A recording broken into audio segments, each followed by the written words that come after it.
Welcome to my channel. My name is Galina. This is my second video about Palm Beach. In the first video I said that every morning we were going to the beach to swim and then had breakfast. I'll show you our breakfast and also want to say a couple of words about breakfast, and not just breakfast, any type of food in Palm Beach. The food was great anywhere we went. It was so good, it was tasty. I am watching a blog, one girl who visited New York City, and she said she wasn't able to find good places to eat. Whenever she went, it was suboptimal. She was always not satisfied. She paid money, but she ended up not eating it or not eating it completely. So that was her experience. And I partially agree with her because, yes, it's not easy to find great places, good places, normal places. I think European standard is higher than American. Maybe you like American food, which is great. You were born in America, you're used to this kind of food. Maybe I used to different food. That's just my opinion, but it was interesting that in this place I found what I was looking for.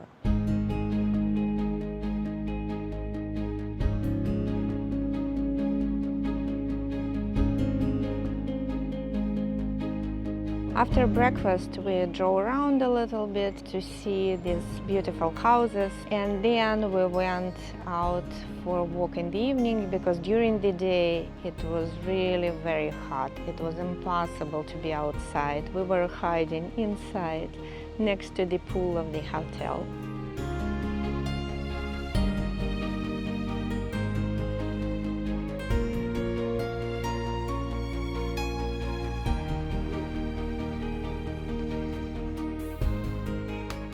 West Palm Beach, I think it's their main street with small stores, cafeterias. We're going to have dinner here now. It's beautiful.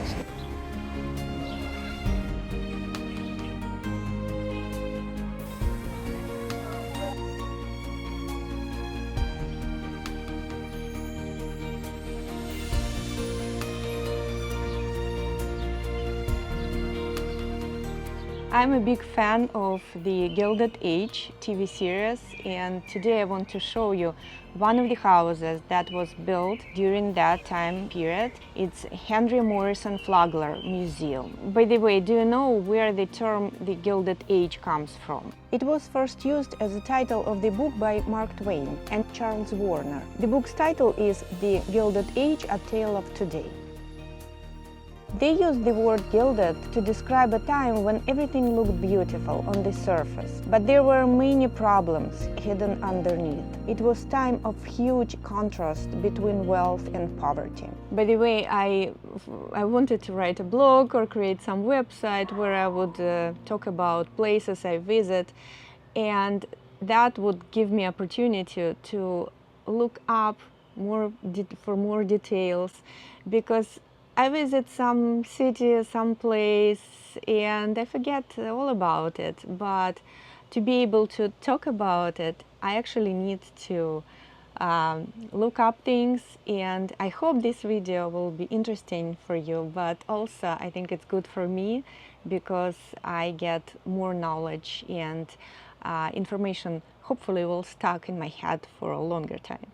So back to this museum. Who was Henry Flagler? He was one of the richest men of his time and one of the three partners of Standard Oil, one of the largest companies in the world at that time. The other two partners in Standard Oil were John Rockefeller and Samuel Andrews. Samuel Andrews was a chemist. He was an expert in refining oil into kerosene. I had a tour of this mansion, and the tour guide said Henry brought his bride to Florida, and he probably asked her, "Honey, would you want to live here?" And she probably said, "Yeah, a small cottage would be nice." And this is a small cottage. This house was built in 8 months. Can you imagine how many people were working there? Also, why it was built in such a short period of time? Because they used steel frame. It was new, and this house was one of the most modern houses of its time, with electricity, toilets and bathrooms. They used heating in the summer when they weren't there. They used the house only for the winter months. They stayed there for 4 to 12 weeks at a time. But they used heater during the summer to prevent moisture, prevent mold. And they had furnace in the basement. Also, interesting fact, at that time they didn't have electric outlets. The wires from this lamp were going through the hole in the floor to the basement.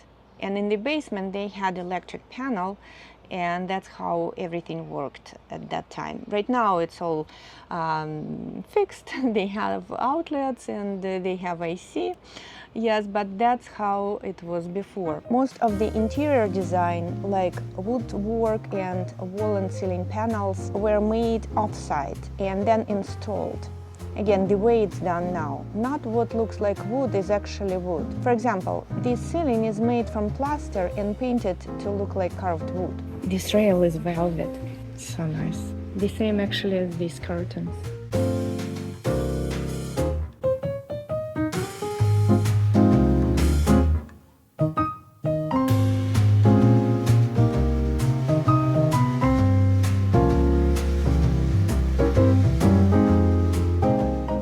The architects were from the most prestigious arts and architecture school from Paris. I don't want to pronounce its name. There were 2 architects, and I'll just say that they were also working on the New York Public Library. After building the mansion, Henry Flagler had to invest in railroad because it was not convenient to get there. Then they wanted to invite their friends. Of course, they had guest rooms in the house. They had also servants' rooms. There were 12 servants' rooms and total 75 rooms.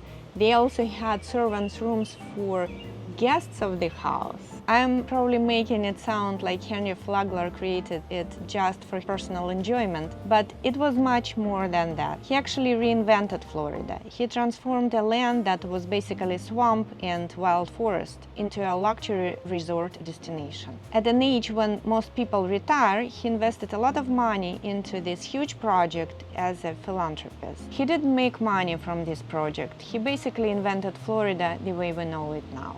Mary, his wife, liked to entertain. She was a professional musician, she was a pianist, and she was a singer. The house has one of the largest organs that is installed in a private residence in America. It has 1,200 pipes. The family had an organist who lived with them full-time. Mary also had her own practice room. I'm always curious where the first money came from, because the tour guide said that Henry Flagler started to work at the age of 14. He started with the salary of $5 per month with room and board.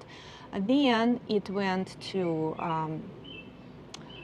40 per month. I'm not sure room and board, but doesn't matter, because then he invested in the Standard Oil with Rockefeller $50,000.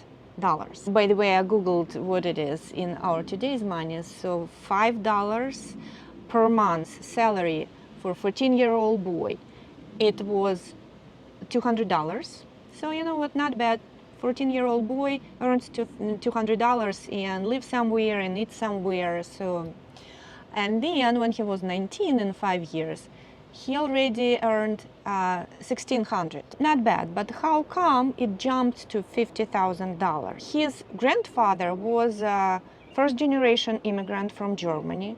His father was a pastor. So how come this boy grew up from $5 a month to $50,000 investment? He had very nice relatives. Not just nice, good relatives, businessman relatives, distant relatives. So he went from his hometown in New York State to Ohio, and he was working first in the store. Then he switched to work with another distant relative, also some uncle, and that's where his actual first money came from. It was grain business.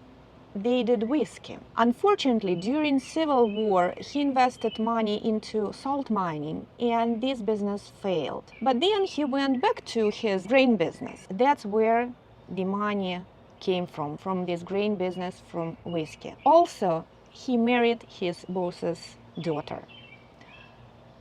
So he married into wealth. And then Henry Flagler was able to invest $50,000 because he was able to secure good loans, because now he had connections. He was able to find investors, and he invested $50,000, and this relative invested $100,000 with the condition that Henry Flagler will be a partner in the Standard Oil. That's how it all started. By the way, this house was built for the third wife of Henry Flagler. He had 3 wives. First, he came to Florida with his first wife because she got sick and her doctors prescribed her to live in a warmer climate. So Henry Morrison Flagler, Henry Flagler, came with his wife, and he loved this land. He thought that, oh, this land can be developed. It's probably good investment opportunity. Then first wife died, and he remarried. His second wife, Ida, was a caregiver to the first wife. That's how he met her.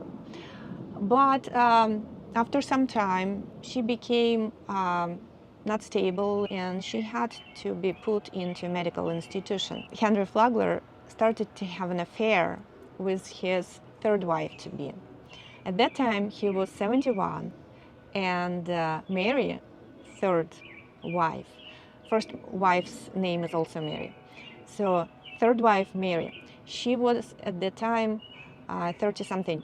They had 37 years difference. But to marry her, Henry Flagler had to bribe the governor, so he would pass the law that incurable mental illness is a good enough cause for divorce. If you're still with me, it means you like this video, so please hit like button, consider subscribing, and I'll see you soon.